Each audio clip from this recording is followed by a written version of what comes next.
الحمدللہ رب العالمین والصلاة والسلام علی سید الانبیاء والمرسلین نبینا محمد وعلی آلہ وصحبہ اجمعین اما بعد اعوذ باللہ من الشیطان الرجیم بسم اللہ الرحمن الرحیم قال اللہ تعالی فی کلامہ الحکیم الیس فی جہنم مثوی للمتکبرین۔ حضرات سامعین اکرام، دینی و اسلامی بھائیوں، قوم کے سائحین نوجوانوں، میرے نوجوان بھائیوں، میرے اسلام کے پیارے سپاہیوں، مجھے آج کے اس رونق مجلس میں جس موضوع پر مکلف کیا گیا ہے وہ ہے تکبر، گھمنڈ، ایٹیٹیوڈ۔ آج انشاءاللہ میں آپ حضرات کے سامنے اسی موضوع پر گفتگو کروں گا۔ شاعر کہتا ہے وہ ڈالی ٹوٹ جاتی ہے ہوا کے چند جھونکوں سے، وہ ڈالی ٹوٹ جاتی ہے ہوا کے چند جھونکوں سے، جسے اپنی بلندی پر ذرا بھی ناز ہوتی ہے۔ میرے ساتھیوں، جیسا کہ میں نے آپ سامعین کے سامنے قرآن حکیم سے سورہ زمر کی ایک آیت نمبر 60 کی تلاوت کی ہے، الیس فی جہنم مثوی للمتکبرین۔ مالک کائنات نے فرمایا کہ کیا جہنم تکبر کرنے والوں کا برا ٹھکانہ نہیں؟ میرے بھائیوں، چھوڑ دو یہ انا جو آپ یہ کہتے پھرتے ہو کہ میں ہی ہوں۔ میرے بھائیوں، یہ انا تمہیں ڈبو دے گی، تمہیں زمین میں تباہ کر کے چھوڑے گی۔ اسی زمین میں یہ انا، یہ ایٹیٹیوڈ، یہ غرور تمہیں دھنسا کے چھوڑے گی۔ میرے نبی صلی اللہ علیہ وسلم نے فرمایا کہ ایک آدمی اللہ کی زمین پر غرور کی چال چل رہا تھا۔ کیا فرمایا؟ ایک آدمی اللہ رب العالمین کی زمین پر غرور کی چال چل رہا تھا کہ رب کائنات نے اسے زمین میں دھنسا دیا اور تا قیامت وہ اسی زمین میں دھنستا رہے گا۔ میرے بھائیوں، مکرم ساتھیوں، حالت حاضرہ پر ہم تھوڑی سی نظر ڈالتے ہیں تو پتہ کیا چلتا ہے کہ میرے کچھ بھائی یہ کہتے ہیں پھرتے ہیں کہ ایٹیٹیوڈ والے ہم ہیں، اور اپنے کپڑوں پر کبر، اور اپنے جوتوں پر تکبر، اور اپنے علم پر غرور، اور اپنے باعث پر ایٹیٹیوڈ کرتے ہوئے میرے مالک کی زمین پر اکڑ کر کے چلتے ہیں۔ میرا مالک کہتا ہے کہ ان کو ذرا کوئی سمجھائے اور کہے کہ یہ بڑا اکڑ کے چل رہے ہیں، نہ تو یہ زمین کو میرے پھاڑ سکتے ہیں، اور بہت سینے تان کے چل رہے ہیں، یہ میرے بنائے ہوئے اونچے سے اونچے پہاڑوں کی بلندی کو نہیں پہنچ سکتے۔ اور کہتے ہیں نا کہ دیکھو میرا کپڑا 2000 کا ہے، 3000 کا ہے۔ میرے بھائیوں، تمہاری حقیقت کیا ہے؟ میرا مالک بتاتا ہے کہ تمہیں سڑی ہوئی مٹی سے بنایا گیا، اور تم لاکھوں کے کپڑے پہن لو، پھر تمہیں اسی سڑی ہوئی مٹی میں ملنا ہے۔ تو میرے بھائیوں، جب تم اپنی ذات میں بے قیمت ہو تو رب کعبہ کی قسم یہ کپڑے، یہ کارز، یہ بائک، یہ عمدہ کپڑے، بہترین فونز تمہیں قیمتی نہیں بنا سکتے۔ اور سنو، تمہیں ہر ایک چیز اللہ رب العالمین نے دی ہے اور چھین بھی سکتا ہے، اور تم کیا سوچتے ہو کہ میرا اللہ تمہیں مٹا نہیں سکتا؟ تو سنو، میرا اللہ تمہیں ایک ان کے ذریعہ مٹا سکتا ہے، ایک اشارے سے مٹا سکتا ہے۔ میرا اللہ تمہیں ایک ان کے ذریعہ مٹا سکتا ہے۔ تمہارے پاس کیا ہے؟ خزانہ۔ کیا خزانہ ہے؟ خزانہ تو نمرود کے پاس تھا، اسے بھی اپنے دولت پر بڑا ناز تھا، اسے بھی اپنے دولت پر بڑا غرور تھا۔ اللہ رب العالمین نے اس کو ذلت کی موت دی، اس کے سر پہ جوتے بنوائے، اس کے سر پہ جوتے کی بارش کروائی، اسے ایک حقیر مچھر کے ذریعہ تباہ کر دیا۔ داد کے پاس خزانہ تھا جس کے تجوریوں کو 12 جوان مل کر اٹھایا کرتے تھے، میرے اللہ نے اسے دنیا میں ذلت کی موت دی۔ دولت تو فرعون کے پاس تھی، وہ بھی ناز کرتا تھا، تکبر و غرور کرتا تھا، اور کہتا تھا انا ربکم الاعلی، میں سب سے بڑا رب ہوں، میں سب سے بڑا رب ہوں۔ مالک نے اسے زمین میں ذلت کی موت دی اور پوری دنیا کے لیے اسے عبرت کا نشان بنا دیا۔ اے وہ لوگوں جو دوسروں پر اپنی روب جمانے کے لیے، ایٹیٹیوڈ دکھانے کے لیے کپڑے پہنتے ہو، تو سنو، میرے محبوب نبی صلی اللہ علیہ وسلم نے ارشاد فرمایا، سنن ابو داؤد کی حدیث نمبر 4029 میں ہے، جس شخص نے اس دنیا میں اللہ رب العالمین کے زمین پر شہرت کی لباس پہنی اور ہمارا مالک اسے روز قیامت ذلت کی لباس پہنائے۔ آج جب کسی کے پاس دولت کی فراوانی ہو جاتی ہے، وہ غریبوں کا حق بھول جاتا ہے اور غریبوں پر روب جماتا ہے۔ اے میرے بھائیوں، آؤ تاریخ کی دنیا میں چلتے ہیں اور دیکھتے ہیں کہ ہمارے صحابہ، ہمارے اسلاف دولت کو کس طرح استعمال کر کے رضی اللہ عنہ بن گئے، اللہ رب العالمین کو راضی کر لیا۔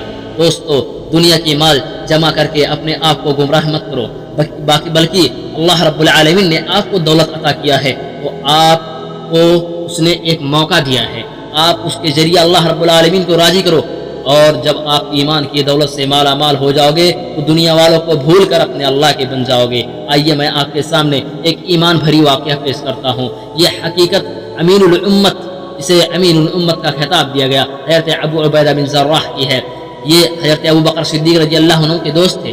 جب ابو بکر نے اپنے ساتھیوں کے سامنے ایمان کی دولت کو پیش کی تو اکثر نے قبول کی، جن میں حضرت ابو عبیدہ بن جراح بھی ہیں۔ اسلام کی قبولیت کی اگر لائن لگایا جائے، ترتیب لگائی جائے تو ان میں ابو عبیدہ بن جراح کا شمار سابقون الاولین میں ہے۔ انہوں نے 2 بار ہجرت کی حبس کی طرف، اور تیسری بار ہجرت کر کے مدینہ پہنچے۔ مدینہ پہنچ کر بھی مسلمانوں کو چین سے نہ بیٹھنے دیا گیا، اور مشرکین مکہ نے بدر کے میدان میں پرا جمایا۔ حضرت ابو عبیدہ بن جراح رضی اللہ تعالی عنہم اجمعین جس جوش و خروش سے لڑے، اس کا اندازہ اس واقعہ سے ہو سکتا ہے کہ یہ تو اللہ کے رسول صلی اللہ علیہ وسلم کے ساتھ اسلامی صفوں میں تھے، اور سامنے باپ کافروں کی فوج میں پھر جب لڑائی شروع ہوئی تو اس نے تاک کر خود ہی اپنے بیٹے پر اپنے تیر کا نشانہ بنایا۔ یہ حضرت ابو عبیدہ رضی اللہ تعالی عنہ تھوڑی دیر تک درگور فرماتے رہے، یعنی چھوڑتے رہے۔ پھر جب دیکھا کہ باپ اپنی حرکت سے باز نہیں آ رہا تو باپ کی محبت پر توحید کا جوش غالب آ گیا، اور ایک ہی وار میں اپنے محبوب باپ کی، جس نے اسے پالا تھا، گردن کاٹ کر کے سر دھڑ سے جدا کر دیا۔ دین سے تعلق کی وہ مثال ہے جو ماں باپ، بہن بھائی، وطن کے سارے رشتہ دار اجنبی نظر آتے ہیں، اور اللہ رب العالمین کا بندہ ہر طرف سے کٹ کر اسی کا ہو رہتا ہے۔ تو میرے بھائیوں، میرے کہنے کا صرف ایک ہی مقصد ہے کہ آپ اللہ والے ہو جاؤ اور تکبر سے باز آ جاؤ، اور جب تک آپ تکبر سے باز نہیں آؤ گے اللہ آپ سے کبھی محبت نہیں کرے گا، جیسا کہ اللہ تعالیٰ قرآن حکیم کے اندر بیان فرماتا ہے، ان اللہ لا یحب کل مختال فخورا، میرا مالک تکبر کرنے والوں کو کبھی ہرگز پسند نہیں کرے گا۔ میرے بھائیوں، تمہیں کیا ہو گیا؟ تمہیں کون سی ہوا لگ گئی ہے کہ تمہارے اندر غرور اور تکبر بھر گیا ہے؟ یہ عمل تم نے کہاں سے سیکھ لیا؟ ذرا بتاؤ تو صحیح، تم نے یہ عمل کہاں سے سیکھ لیا؟ ہمارا اسلام تو اس کا اجازت نہیں دیتا۔ آج بڑی ہی تکلیف کے ساتھ یہ ماجرا پیش آتا ہے کہ ہمارا نوجوان بھائی کہتا ہے کہ دولت ہونے کے بعد بھی ہم خود پر فخر نہ کریں، ایسا کرنا بہت مشکل ہے۔ تو میرے بھائیوں، آؤ میں تمہیں تاریخ کی دنیا میں لے کر چلتا ہوں، ایک اللہ کے مخلص بندے کی حیات کے بارے میں دیکھتے ہیں کہ ہمارے اسلاف کس طرح مال اور اقتدار ہونے کے بعد بھی سادی زندگی گزارتے تھے۔ ایک صحابی ہیں جو کہ ایک ذلیل القدر صحابی ہیں، حضرت ابو عبیدہ بن جراح۔ یہ 30-32 ہزار اسلامی سپاہیوں کے سپہ سالار تھے۔ 30-32 ہزار اسلامی سپاہیوں کا کمان انہی کے ہاتھ میں تھی، جو چاہتے کر سکتے تھے، بہت ساری دولت جمع کر سکتے تھے۔ آئیے دیکھیے کہ انہوں نے کیا کیا تھا۔ 30-32 ہزار سپاہیوں کے سالار، ان کی سادگی کا عالم یہ تھا کہ شام کے فاتح اور گورنر جنرل ہو کر بھی بدن پر سادہ کپڑا، اور سواری میں ایک اونٹنی تھی، اور اس اونٹنی کی نکیل میں بھی ایک معمولی سی رسی پڑی ہوئی تھی۔ حضرت عمر فاروق رضی اللہ عنہ تعالی عنہ اجمعین ایک بار ایک ضرورت سے شام تشریف لے گئے، امت کے امین سے بھی جا کر ملے تو ڈھال، تلوار اور اونٹ کے کجاوا اس سوا کچھ بھی نہیں ملا، کچھ سامان نہ پایا۔ فرمایا، ابو عبیدہ کاش تم ضرورت کے سامان رکھتے۔ جواب دیا، اے امیر المومنین، میرے پاس یہی بہت کافی ہے۔ اس کے بعد حضرت عمر فاروق رضی اللہ عنہ نے 400 دینار اور 4000 درہم بھیجے۔ اس اللہ کے بندے نے ساری رقم کو فوج میں تقسیم کر دی۔ آج ہمیں اتنا بڑا رقم ملے، ہمارے بھائیوں کو ملے، سب کے سب ہڑپ جائیں گے اور دنیا کو راضی کرنے اور اپنا روب جمانے میں لگا دیں گے۔ اور میرے ساتھیوں، 30-32 ہزار سپاہیوں کے سالار کی سادگی کی عالم یہ تھی، عالم تو آپ نے دیکھی۔ اب آپ بتاؤ کہ آپ کے پاس کون سا اقتدار ان کے مقابلے میں ہے جو تمہیں ملتی ہے؟ تو تمہیں یہ دولت ملتی ہے تو تم دنیا کو کماتے ہو، روب بناتے ہو۔ ان کو دولت ملتی تو وہ آخرت کماتے، اللہ رب العالمین کو رجا کرتے۔ ایسے ہی ایک صحابی ہیں جو توحید کے خاطر در بدر بھٹکے اور آخر میں نبی کریم صلی اللہ علیہ وسلم کے ہاتھ پر اسلام قبول کر لیا، حضرت سلیمان فارسی رضی اللہ عنہ تعالی عنہ اجمعین۔ یہ جب اسلام لائے تو گورنر بنا کر کے انہیں بھیجا گیا، گورنر بنایا گیا، اور گورنری کے زمانے میں ان کا تنخواہ 5,000 تھی. 30,000 اللہ کے بندوں پر حکمراں تھے، مگر عالم یہ تھا کہ ان کے پاس صرف ایک عبا تھی، یعنی ایک چادر تھی. وہ لکڑی اس میں لکڑی جمع کرتے تھے اور اس کا آدھا حصہ اوڑھتے تھے اور آدھا حصہ بچھاتے تھے. ساری تنخواہ غریبوں اور مسکینوں میں بانٹ دیتے تھے. یہ تھی غریبی مسلمانوں، یہ تھی.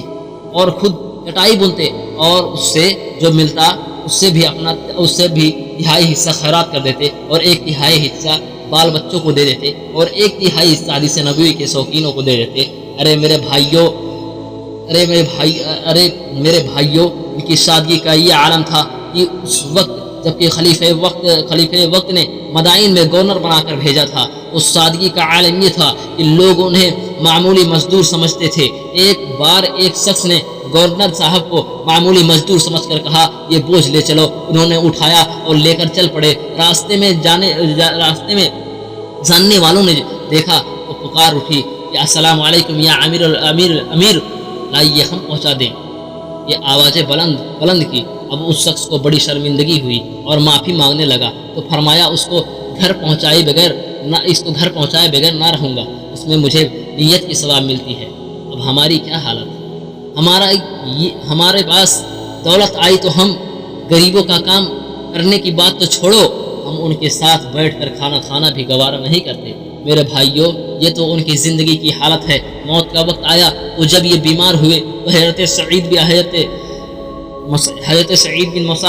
بن ابی وقاص عیادت کے لیے گئے تو اللہ کا پیارا محبوب رو پڑا. سعید رضی اللہ انہوں نے کہا کہ رونے کا کیا مقام ہے، حضور آپ سے خوش ہو کر گئے، آپ ان سے حوض کوثر پر ملیں گے، بچھڑے ہوئے ساتھیوں سے ملاقاتیں ہوں گی. یہ سن کر جواب دیا رب کعبہ کی قسم موت سے میں نہیں گھبراتا اور نہ دنیا کی لالچ باقی ہے.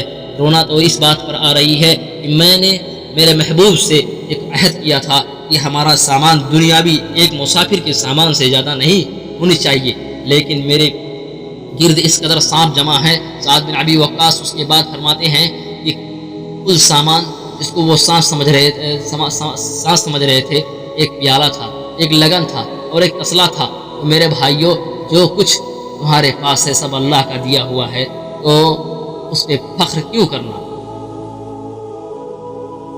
اس پر فخر کیوں کرنا، اس کی زندگی پر کیوں فخر کرنا، اس بھاڑے کی زندگی پر کیوں فخر کرنا، اس چند دن کی مہمانی میں دنیا کو اپنا گھر کیوں سمجھ کر فخر کرنا.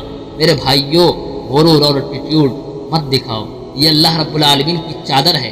اللہ رب العالمین کا غرور، یہ ایٹیٹیوڈ اللہ رب العالمین کی چادر ہے، اور جب کوئی اس چادر کو اپنے اوپر رکھتا ہے تو اللہ تعالیٰ اس سے خفا ہوتا ہے.